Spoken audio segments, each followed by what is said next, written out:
Assalamualaikum warahmatullahi wabarakatuh. Perkenalkan nama saya Nanda Nadila, NIM 211411024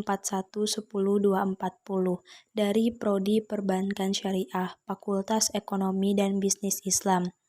Di sini saya akan memaparkan materi saya yang berjudul Al-Ijarah. Yang pertama yaitu pengertian dan dasar hukum ijarah. Berasal dari kata al-ajru, yang arti menurut bahasa ialah al-iwad, yang arti dalam bahasa Indonesianya adalah ganti dan upah.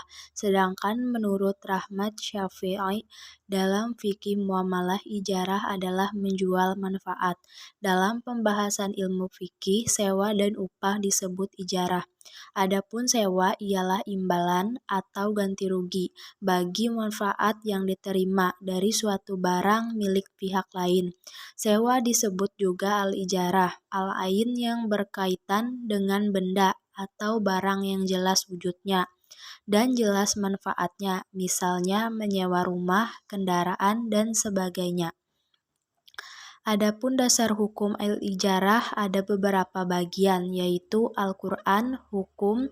Asal ijarah menurut jumhur ulama adalah boleh atau mubah bila dilaksanakan sesuai dengan ketentuan yang telah ditetapkan oleh syarat berdasarkan ayat Al-Quran dan hadis Nabi.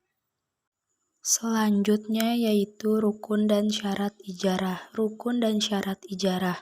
Rukun ijarah kalangan Hanafiyah berkesimpulan bahwa rukun ijarah terdiri dari ijab dan kabul, sikhat, ijab dan kabul, kemudian upah dan manfaat. Dari kalangan Hanafi, Syafi'i, dan pendapat fakih kontemporer yang satu sama lain saling menyempurnakan, dapat disimpulkan bahwa rukun ijarah yaitu adanya dua pihak yang bertransaksi, muajir dan mustajir. Sikhat transaksi ijarah adanya manfaat dan adanya upah. Selanjutnya yaitu upah dalam pekerjaan ibadah. Upah dalam pekerjaan ibadah mengenai upah yang diberikan kepada orang yang melakukan suatu ibadah, diperselisihkan kebolehannya oleh para ulama karena berbedanya cara pandang terhadap pekerjaan-pekerjaan ini, sehingga berbeda pula pendapat mereka yang mengenai ketetapan hukumnya.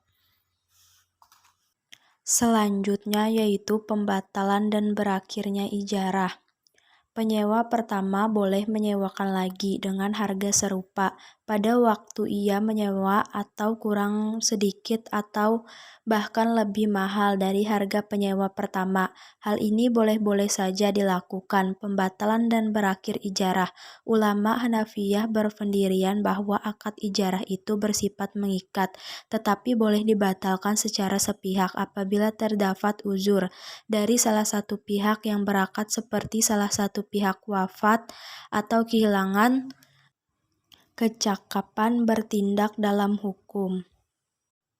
Yang terakhir yaitu pengembalian barang sewaan.